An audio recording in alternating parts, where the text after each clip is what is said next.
"Get out of my kitchen, old man. Nobody asked you to be here." That was what my son-in-law said to me. In my kitchen. In my house. On Thanksgiving morning, while I was standing at my own stove, basting a turkey I had paid for, in an apron my late wife had given me 22 years ago. I set down the basting brush. I turned around slowly, and I looked at him, this man who had been sleeping in my guest room for 14 months without paying a single dollar in rent, and I made a decision that would change everything. But I'm getting ahead of myself. Let me take you back to where this really started. My name is Gerald. I'm 67 years old, retired from 31 years as a civil engineer, and I live alone in a 4-bedroom house in Knoxville, Tennessee. My wife, Carol, passed away from cancer 6 years ago, and after she was gone, the house felt too big and too quiet. My daughter, Renee, would visit on holidays, and those were the days that kept me going. Renee is my only child. She has her mother's eyes, and unfortunately, very little of her mother's judgment when it comes to men. She married Derek 4 years ago. I tried to like him. I really did. He had a firm handshake and a loud laugh, and he always called me sir in those first few months, which I appreciated. But there was something underneath all of that, a restlessness, an entitlement that I couldn't quite name at the time. Carol would have named it immediately. She always saw people clearly. I was slower. The trouble started in September 2 years ago. Renee called me on a Tuesday evening, and I could hear in her voice that she had been crying. "Dad, we're in a situation," she said. Derek had lost his job. Not for the first time, but this time it was serious. They were 3 months behind on rent. Their landlord had given them 30 days. They had no savings, none, despite the fact that both of them had been working for the entirety of their 4-year marriage. I asked Renee where the money had gone. There was a long pause. Derek had some investments that didn't work out, she said. I didn't push. I should have. But she was my daughter, and she was scared. And I had 4 bedrooms and a paid-off mortgage and more space than one man could ever use. "You can stay in the 2 rooms on the east side," I told her. "The bedroom and the sitting room next to it. That'll give you some privacy. We'll figure out the rest as we go." Renee cried with relief. She told me I was the best father in the world. She told me they would be out within 3 months, 4 at the most, just until Derek found something new. 14 months later, they were still there. The first month was fine. Renee helped around the house, cooked dinner twice a week, and seemed genuinely grateful. Derek was quieter, spending most of his time on his laptop, supposedly job hunting, but he was polite enough. He picked up after himself. He said please and thank you. I noticed the first shift around week 6. It was small. Derek started leaving his coffee cups on my kitchen counter instead of washing them. When I mentioned it gently, very gently, he looked at me like I had said something strange. "I'll get to it," he said, and walked away. He did not get to it. I washed the cups myself. Then he started changing the thermostat. I keep my house at 68 degrees in the fall. One morning I woke up sweating and found the thermostat set to 74. When I turned it back down, Derek appeared from the hallway with a frown. "Renee gets cold," he said. "There are blankets in the hall closet," I said. He stared at me for a moment, then went back to his room without another word. The next morning, it was at 73. I told myself it was an adjustment period. 2 households, becoming one, even temporarily, requires patience. I had patience. I had spent 31 years managing construction timelines and difficult contractors. I could manage a thermostat dispute, but the thermostat was just the beginning. By month 3, Derek had claimed the recliner in the living room as his own. He sat in it every evening, my recliner. The one I had owned for 11 years. The one where I read the paper every morning, and if I came in and sat anywhere near it, he would give me a look that made me feel like an intruder in my own living room. I started spending more time in my bedroom. I told myself I was just being accommodating. I told myself it was temporary. Renee, to her credit, seemed uncomfortable with some of this, but whenever I tried to speak to her privately, she would listen with a pained expression and then say something like, "He's just stressed, Dad.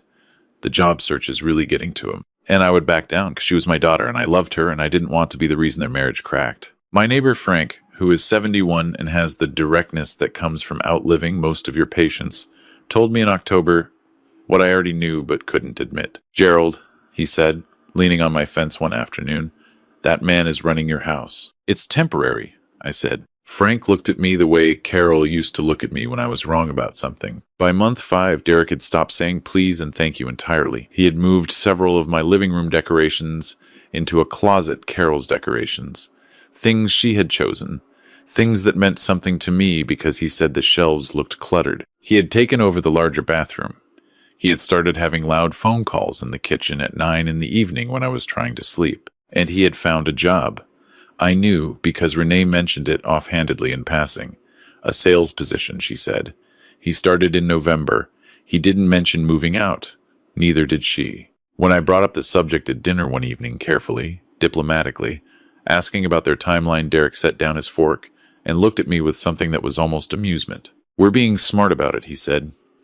Saving up a real deposit this time. 6 months at least. No point rushing into something. 6 more months. In my house. Without being asked. Without discussion. I nodded and said nothing, but something tightened in my chest that night, and it didn't loosen. I called my friend Raymond that evening. Raymond is a retired attorney, 69 years old, and he has known me since our sons played Little League together. I told him what had been happening, all of it, in detail. He was quiet for a long moment. Gerald, he said, do you have anything in writing? Any agreement, even informal, about the living arrangement? I did not. Then you need to understand something, he said. In Tennessee, after a certain period of time, a person living in your home can establish tenant rights. It doesn't matter that they're family. It doesn't matter that no money changed hands. They have to be formally removed through proper legal process if they refuse to leave. I asked him what that meant practically. It means that if Derek decides he doesn't want to go, Raymond said carefully, you can't just ask him to leave. You'd have to file for eviction. It would take time. It would be unpleasant. He paused. I'd recommend you start documenting things. Write down dates, incidents, anything he does that could be characterized as problematic behavior. And Gerald, decide what you actually want here. Because you're going to need to be clear about that before any of this moves forward. I thought about what I wanted. I thought about it for a long time after I hung up the phone. What I wanted was my house back. My life back, the quiet evenings and the 68-degree thermostat and my recliner and Carol's things on the shelves. I wanted to feel like a man in his own home rather than a house guest in someone else's. I started writing things down. The documentation was in retrospect, the moment everything changed. Because once I started writing, I realized just how much had accumulated. The thermostat, the recliner, the removed decorations, the bathroom, the kitchen hours. The dismissive tone. The conversation about 6 more months, that was never a conversation, it was an announcement. I filled 4 pages in the first week. And then came Thanksgiving. I had been planning the meal for weeks. Renee and I had always done Thanksgiving together, even after Carol died. It was our tradition, my turkey, her pies, football in the afternoon, the good dishes that only came out twice a year. I was looking forward to it the way I looked forward to very few things anymore. Derek had recently told Renee that he had invited 2 friends from his new job. He told her. She told me. Nobody asked me. When I raised this with Renee, she gave me the pained expression. He was just being friendly, Dad. It's Thanksgiving. The more the merrier, right? 2 strangers in my home on Thanksgiving, invited without my permission, eating my food. I said I understood. I did not understand. Thanksgiving morning, I was up at 6. I got the turkey into the oven early, started the stuffing, put on a pot of coffee. The house smelled the way it used to smell when Carol was alive, and for a little while, standing at my stove in her apron, I felt almost at peace. Derek came downstairs at 8:30. He poured himself a coffee without saying good morning. He stood in the kitchen doorway and looked at me for a moment with an expression I had grown to recognize mild contempt, lightly disguised as indifference. Then he said it. Get out of my kitchen, old man. Nobody asked you to be here. Not his kitchen. Mine. My kitchen. Where I had cooked 10,000 meals. Where Carol and I had stood side by side making Christmas cookies every December for 20 years. Where Renee had learned to crack eggs at the age of 5, sitting on the counter, proud of herself. I set down the basting brush. I untied the apron. I folded it carefully and set it on the counter. I walked out of the kitchen, down the hall, and into my bedroom. I closed the door.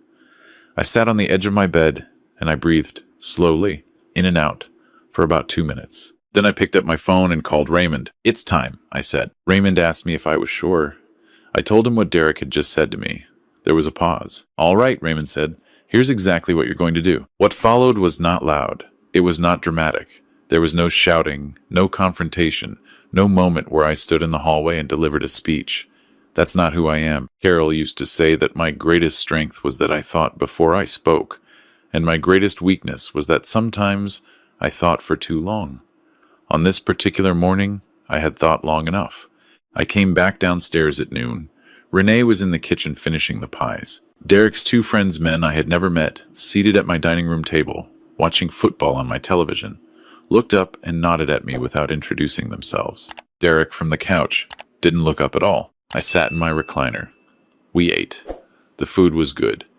The conversation was mostly Derek and his friends talking about things that had nothing to do with anything. Renee looked at me periodically, with an expression I couldn't quite read. I smiled at her and ate my turkey. That evening, after Derek's friends had left and Renee had gone upstairs, I sat at my kitchen table and slid an envelope across to Derek. He looked at it. "What's this?" "Open it," I said. He opened it. Inside were two documents. The first was a formal notice of tenancy termination prepared by Raymond, giving Derek and Renee 60 days to vacate the property. The second was an invoice. He looked up at me. "An invoice?" 14 months, I said. "Current market rate for 2 rooms in Knoxville is $900 per month. That's $12,600. I've deducted the first month as a good faith grace period. The total owed is $11,700. Derek stared at me.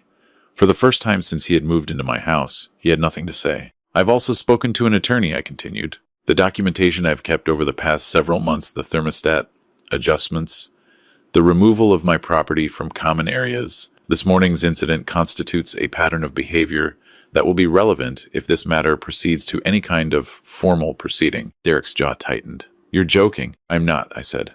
"I've been patient, Derek. More patient than I should have been. I let things go that I shouldn't have let go.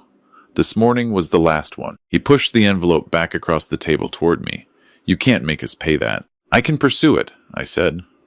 "Whether I choose to depends on how the next 60 days go." He stood up. He called me several things that I won't repeat.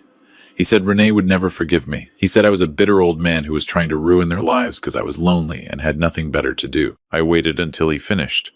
Then I said, "Good night, Derek." He went upstairs. I heard raised voices, his, mostly, and then the sound of a door closing hard. I turned off the kitchen light and went to bed. The next 24 hours were the hardest. Renee came to me the following morning with red eyes, and the conversation we had was the most painful thing I have experienced since Carol's funeral. She said she was blindsided. She said I should have talked to her first. She said she felt caught in the middle, which was true, and I told her I was sorry for that, genuinely, because it was never about her. "I love you," I told her. "Nothing about this changes that. But Derek said something to me yesterday morning that I am not willing to accept. Not in my home. Not anywhere. And the arrangement we have had for over a year is not something I can continue." She cried. I held her hand across the kitchen table. I told her she was welcome to stay as long as she needed, that my concern was Derek's behavior, not her presence. She said she needed time to think. Raymond had advised me that this would happen, and that the most important thing I could do was remain steady. Not cold, not distant, just steady. A decision made is a decision made. The kindest thing you can do for someone you love, sometimes, is refuse to waver. 3 weeks later, Renee told me she and Derek had found an apartment. 1 bedroom, across town, affordable on his new salary. She said it quietly, matter-of-factly, the way she says things when she's made peace with something. "Okay," I told her. "Do you need help moving?" She looked at me for a moment. "Yeah," she said. "I think I do. I helped them move on a Saturday in January. I carried boxes. I helped set up their furniture. Derek and I did not speak directly, but we were civil in the way that 2 adults can be civil when there is a shared interest in keeping things functional." Before I left, Renee walked me to my truck. "Dad," she said. "Yeah, I know you were right." She said it quickly, the way she used to admit things when she was a teenager. Like ripping off a bandage. About the boundaries. About all of it. "I'm sorry it took so long." I hugged her for a long time. "You've got nothing to be sorry about," I told her. That was 7 months ago. Renee and I have dinner every other Sunday. We talk more now than we did when she was living in my house. which tells you something. Derek has kept his distance, which suits us both fine. The invoice we settled, privately, for $4,000, which Raymond said was a reasonable outcome given the circumstances. It wasn't about the money. It was about the principle of the thing, about there being a record, even just between us, that what was taken had value. The day they moved out, I came home to a quiet house. I walked through each room. I turned the thermostat to 68. I went to the closet where Derek had put Carol's decorations, and I brought them back out, one by one, and put them where they belonged. Then I went to the kitchen, put on her apron, and made myself a pot of soup. Nothing fancy. Just what I had. It was the best meal I'd had in 14 months. My friend Frank stopped by that afternoon and found me sitting in my recliner reading the paper. He looked around the living room, took in the decorations back on the shelves, the thermostat on the wall, the general atmosphere of a man in his own home. Well, he said, "You look like yourself again." "I feel like myself again?" I said. He sat down in the armchair across from me, and we talked for 2 hours, the way we used to before all of this started, about nothing important. About football and the weather and the price of gas and the way the light looks in November in East Tennessee, which is something worth noticing if you have the time and the presence of mind to notice it. I had both. Now, I've thought a lot about what I would say to someone in the position I was in 14 months ago. Someone who has opened their home with a full heart and watched it slowly stop feeling like their own. Someone who keeps telling themselves it's temporary. It's an adjustment. It's family. And family is complicated, and you don't just give up on family. All of that is true. Family is complicated. You don't give up on family. But here is what I know. At 67, having lived through the kind of loss that makes everything else seem smaller, a home is not just 4 walls and a mortgage. It is the place where you are most yourself, where the people who have loved you still live in the details in an apron hung by the stove, in decorations chosen with care, in a thermostat set exactly where you like it. You do not owe anyone the right to take that from you. Not a stranger, not a son-in-law, not anyone. Set the boundary early. Say the words out loud. And if the words don't work, then do what I did. Stay quiet, stay steady, and let the paperwork do the talking.